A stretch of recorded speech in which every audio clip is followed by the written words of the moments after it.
Whooshes. These are sounds that are short transition effects that sounds like a whoosh, like something flying by fast in the air. You often hear a whoosh effect used in sound effects in movies.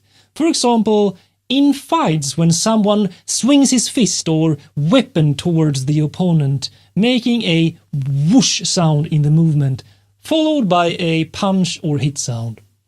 The whoosh sound effect is mainly made up from white noise, like the sound of the wind, for example, meaning it doesn't really have a tonal center or pitch, at least not a prominent one.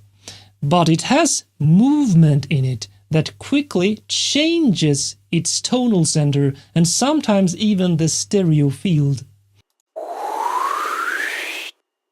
The whoosh sound effect is very effective before a transition point, but since these are shorter sounds, they also work great to simply introduce a new part in your music, and especially just before a big hit or impact type sound. You will now learn from practical live examples and demonstrations, tips and tricks and guidelines on how to create your own whoosh type sound effects in various styles.